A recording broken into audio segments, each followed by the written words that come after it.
Tahawwur Rana case से जुड़ी बड़ी खबर आप तक पहुंचा देते हैं। अजीत डोभाल खुद कर रहे हैं ऑपरेशन की निगरानी। देखिए, पूरे ऑपरेशन की निगरानी का जिम्मा एनएसए डोभाल ने संभाला है। अधिकारियों से इस बाबत पल पल की अपडेट ली जा रही है। आज भारत लाया जाएगा मुंबई हमले का गुनहगार। तो बड़ी खबर आप तक जानकारी दे रहे हैं, बड़ी खबर आप तक पहुंचा रहे हैं। तहव्वुर राणा के पैतरे फेल होते नजर आए। तहव्वुर राणा लाया जा रहा है भारत, और इस बीच एनआईए की टीम लगातार अलर्ट मोड पर है। खुफिया एजेंसियां बाकायदा इस बाबत काम करें। दिल्ली मुंबई की जेलों को इस बाबत तैयार किया गया। जेलों की सुरक्षा को कड़ा कर दिया गया है। देखिए, आपको याद होगा 2008 में 26/11 मुंबई हमले का आरोपी है। 26/11 के मास्टरमाइंड डेविड कोलमैन हेडली की मदद उसने की थी। डेविड हेडली ने मुंबई ठिकानों में रेकी की थी। 2009 में एफबीआई ने शिकागो से गिरफ्तार किया था। राणा पर आतंकवादी संगठन की मदद का आरोप है। अमेरिकी कोर्ट ने तहव्वुर राणा की याचिका को खारिज कर दिया है। तो फिलहाल देखिए जेल क्या तैयार हो चुका है। देखिए, दोपहर तक आपको बता दें कि साफ तौर पर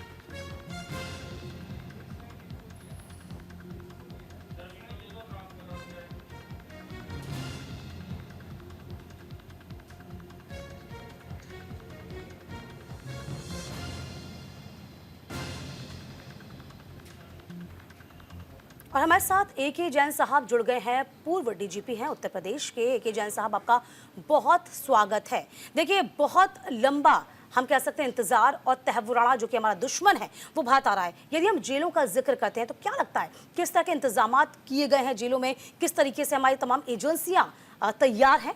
ए.के. जैन साहब, एजेंसी तो तैयार हैं ही, पर वेस्टर्न कंट्रीज की कुछ कंडीशंस होती हैं कि जेल में हाइजीन वगैरह का ध्यान रखा जाए, सुरक्षा का ध्यान रखा जाए, प्रॉपर रहने का अरेंजमेंट होना चाहिए। उस हिसाब से कुछ फॉरेन कोर्ट्स इसको, फॉरेन कंट्रीज के कोर्ट्स इसको इंसिस्ट करते हैं। तो उस हिसाब से जरा कोर्ट्स तैयार किए जाते हैं सेल्स, स्पेशल सेल्स जो कि सिक्योर्ड भी हों, जो कि हाइजीनिक तरीके से अटैच्ड लेट्रिन बाथरूम वगैरह ये सब होना चाहिए साथ में। और कभी मेडिकल फैसिलिटीज़ की आवश्यकता हो, क्योंकि ये पार्किंसन का बहाना वहाँ पे बना रहा था।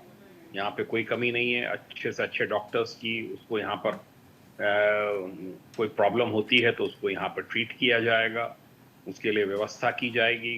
तो ये है, और सिक्योरिटी का पॉइंट ऑफ व्यू बड़ा इम्पोर्टेंट है। आईएसआई वगैरह का ये प्रयास रहेगा कि इसको लिक्विडेट करा दें इसके पहले कि वो ज़्यादा उसका रोल जो है, आईएसआई का रोल बताए कि कौन कौन आईएसआई में इन्वॉल्व थे, किन किन का डायरेक्ट इन्वॉल्वमेंट था। पूरा ये कच्चा चिट्ठा जब ना खोल सके, इसके लिए प्रयासरत रहेंगे, इसको लिक्विडेट कर सकें। लश्कर तैयबा का भी प्रयास होगा। तो इसलिए सिक्योरिटी के अरेंजमेंट्स किया जाना लाजमी है, और हाईएस्ट लेवल पे इसको ट्रीट किया जा रहा है, क्योंकि फॉरेन कंट्री से लाया जा रहा है अमेरिका से। इसलिए इसकी सुरक्षा सुनिश्चित करना इंडियन गवर्नमेंट का दायित्व है, और उसको किया जाएगा।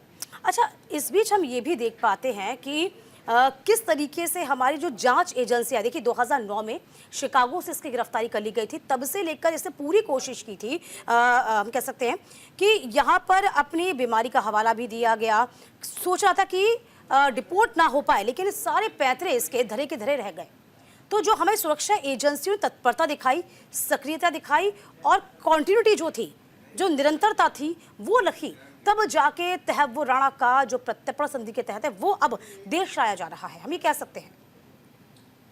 देखिए, ये पॉलिटिकल डिसीजन होते हैं, और पॉलिटिकल डिसीजन के तहत ही इसको इंडियन गवर्नमेंट की रिक्वेस्ट पे, इंडियन प्राइम मिनिस्टर की रिक्वेस्ट पे प्रेसिडेंट ट्रंप ने इसको डिपोर्ट करने का ऑर्डर किया है। इंडिया की मैं, और specially BJP government, Narendra Modi ji की मैं इसको बहुत बड़ी एक डिप्लोमेटिक विक्ट्री मानता हूँ, क्योंकि ये सेकंड एक्यूज्ड होगा अजमल कसाब के बाद, हाँ। जिसको ट्राई किया जाएगा, और इंडियन कोर्ट्स में इसका मुकदमा चलेगा, और इसको सजा मिलेगी, और इसको यहाँ की जेलों में तब तक बंद रहना होगा। अब इसकी जिस प्रकार की एज प्रोफाइल है, मुझे नहीं लगता कि ये जिंदा यहाँ की जेलों से बाहर निकलकर और वापस यूएस या कनाडा जा पाएगा। इसलिए अब तो इसको यहीं रहना है, इसकी व्यवस्थाएं सब करनी होंगी।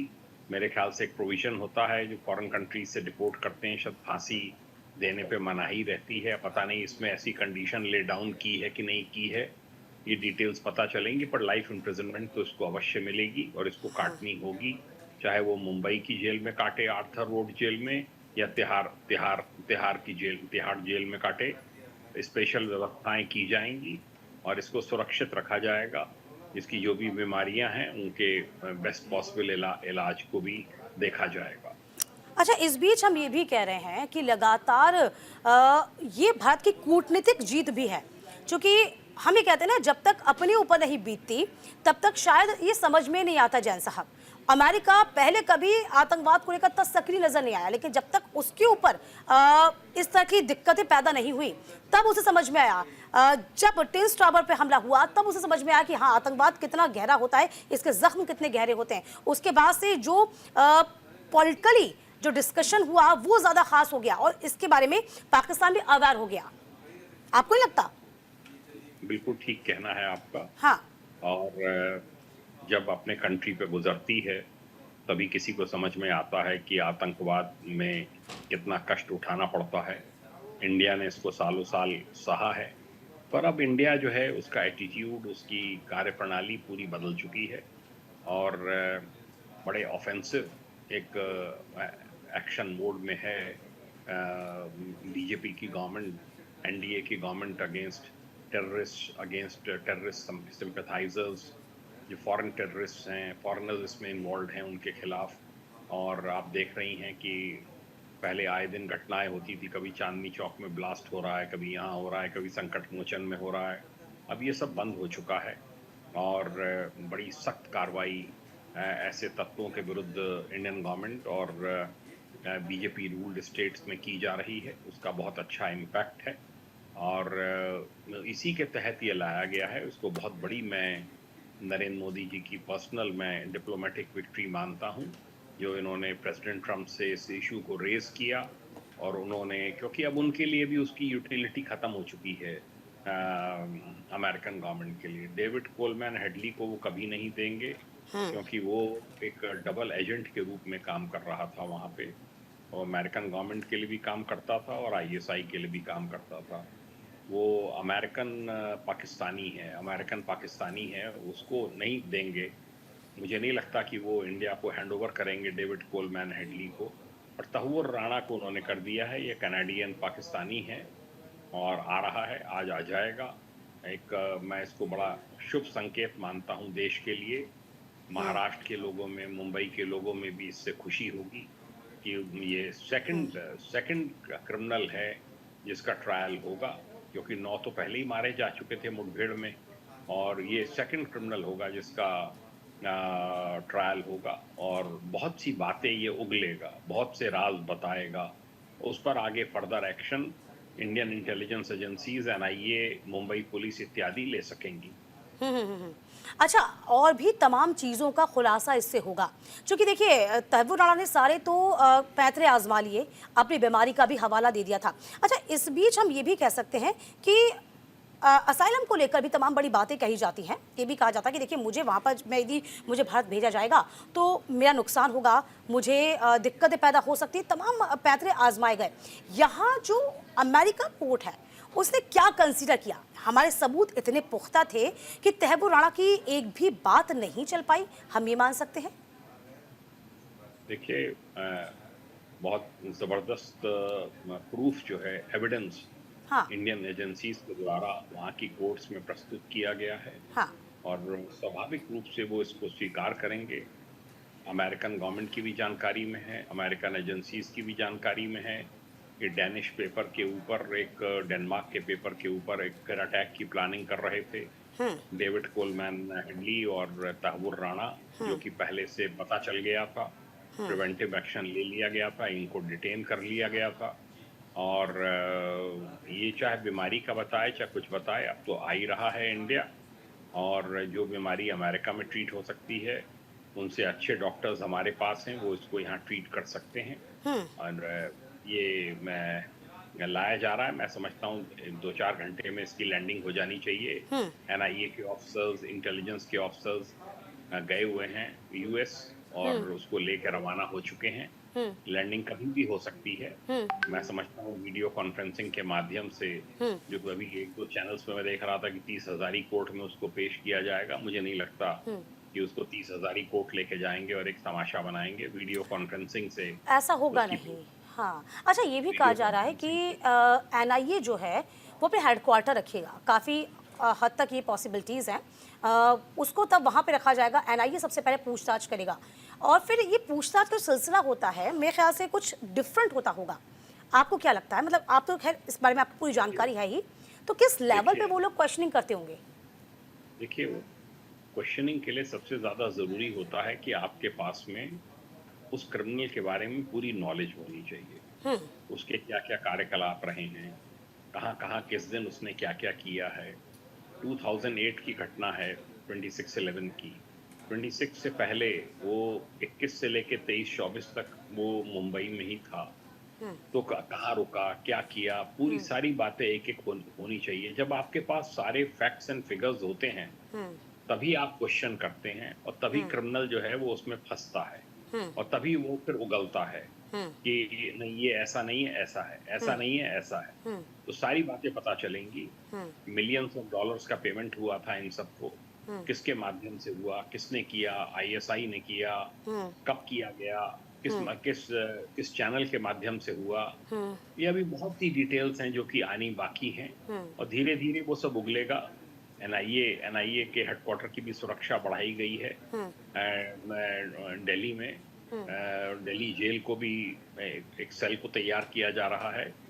तिहाड़ जेल के भी एक सेल को तैयार किया गया है जहाँ पे इसको रखा जा सकता है। फिलहाल हो सकता है कुछ समय अभी वो पुलिस की कस्टडी में, एनआईए की कस्टडी में रहे। कोर्ट से ऑर्डर कराना होगा उसके लिए, वरना जुडिशियल कस्टडी का अगर ऑर्डर होगा तो फिर उसको जेल में दाखिल करना होगा। अच्छा, इस बीच ये भी कह रहे हैं कि सुरक्षा व्यवस्था चाक चौबंद तो होगी जेलों की, तमाम सुरक्षा एजेंसियां और अलर्ट पे हो जाएंगी, क्योंकि जाहिर सी बात है आतंकवाद तो है ही, पड़ोसी मुल्क हो चुकी, जाहिर सी बात है कि पाकिस्तानी कनाडाई नागरिकता प्राप्त है उसको, तो पाकिस्तान थोड़ा सा अग्रेसिव हो सकता है, इंटरनल कुछ कॉन्स्पिरेसी हो सकती है, क्या लगता है आपको? नहीं नहीं, अग्रेसिव नहीं हो सकता है। हाँ। अग्रेसिव क्यों होगा? डिफेंसिव पे रहेगा। उसकी तो पोल खुलने जा रही है, आईएसआई की पोल खुलने जा रही है कि किस प्रकार से उन्होंने उन 10 टेररिस्ट को ट्रेन कराया, भेजा। अब वो स्पॉट्स कहाँ कहाँ अटैक होने हैं, वो डेविड कोलमैन हेडली ने और तहव्वुर राणा ने तय किए कि कहाँ पे होने से सबसे ज्यादा इम्पैक्ट पड़ेगा, कहाँ पे अटैक करने से इंडियन इकोनॉमी पे इम्पैक्ट पड़ेगा, सबसे ज्यादा जिसकी विजिबिलिटी रहेगी, कहाँ सबसे ज्यादा कैजुअलिटीज हो सकती हैं, कौन कौन से इम्पोर्टेंट स्पॉट्स हैं। रेलवे टर्मिनस है और ताज होटल है और अलग अलग वो स्थान उन्होंने उन्होंने चिन्हित करके दिए।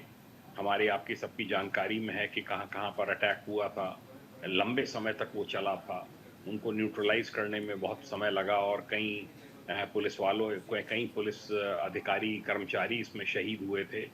तो अब तो ये समय आ गया है कि अब अजमल कसाब को तो फांसी हो ही गई, जो वो डिजर्व करता था। अब इससे पूछताछ में ये बातें उगलेगा, ये बताएगा, होशियार है, इसने वहां ऑफिस सेटअप किया था, इसके क्या क्या कनेक्शंस हैं, किन किन लोगों ने इसकी मुंबई में रहकर मदद करी, किन किन ने इसको मेंबर बनवाया, कहीं जिम का, कहीं क्लब का, कहीं किसका। वो भी सब लपेटे में आने चाहिए कि कौन है जो कि इस प्रकार के ट्रेटर्स हैं हमारे कंट्री में, जो कि इस प्रकार की गतिविधियों को एनकरेज कर रहे थे। अच्छा, ये भी कहा जा रहा है कि उन उन जगह पर जाकर लेके जाया जाएगा तहव्वुर राणा को, चाहे वो आगरा हो या फिर मुंबई हो, तो उस पूरे घटनाक्रम को रिकॉल करने की कोशिश या रिक्रिएट सीन को किया जाएगा, क्या ऐसा भी हो सकता है? संभव है ऐसा, लगता है आपको? देखिए देखिए कम से कम मूवमेंट कराया जाता है ऐसे क्रिमिनल्स का। अच्छा। आवागमन के समय जो है वो खतरा बढ़ता है। हाँ। और ऐसी किसी भी पॉसिबिलिटी से बचने के लिए जब किसी चीज की बिल्कुल सख्त आवश्यकता पड़ेगी कि हाँ इसको ले ही जाना पड़ेगा आगरा, तभी लेके जाएंगे, अन्यथा अवॉइड किया जाता है और इंटरोगेशन यहीं पर होगा। सारी बातें इंटेलिजेंस एजेंसीज को पता है, एनआईए को पता है, उस समय एनआईए नहीं था जब ये घटना हुई 2008 में। तो उसके पहले जो है जो भी एजेंसीज ने डील किया है, आईबी ने किया हो, रॉ ने किया हो, मुंबई पुलिस ने किया हो, उन सब के सारे रिकॉर्ड्स खंगाले जाएंगे, कितनी एविडेंस इसके खिलाफ है, वो क्रॉस क्वेश्चनिंग इसकी होगी। अच्छा, और भी खुलासे हो सकते हैं क्या तहव्वुर राणा से? क्योंकि जाहिर सी बात है कि 26/11 तो शायद मेरे ख्याल से एक इंसिडेंट था हमारे लिए, एक बहुत बड़ा कह सकते हैं कि कुठाराघात था, लेकिन ये और भी वारदातों में शामिल हो सकता है, ऐसा मान सकते हैं। और ये जो जांच होगी, ये जो क्वेश्चनिंग होगी, इनमें तमाम चीज़ों के खुलासे होंगे। जाहिर सी बात है, हम पहले जिक्र कर रहे थे पाकिस्तान का, तो पाकिस्तान की दिक्कतें अब और बढ़ सकती हैं जब तहव्वुर राणा ने खुलासा किएगा तो। इंटरनेशनल लेवल पे बेइज्जती होगी पाकिस्तान की, क्योंकि खबरें सब निकल के बाहर आएंगी कि क्या क्या ये बता रहा है। पाकिस्तान ऑलरेडी बैकफुट पे है। ये पाकिस्तानी आर्मी में डॉक्टर था, आर्मी में पाकिस्तान की, इसको पाकिस्तान आर्मी की फंक्शनिंग का पूरा पता है। पाकिस्तान के लोग डिनाई कर रहे हैं कि हम तो जानते ही नहीं है तहव्वुर राणा कौन है।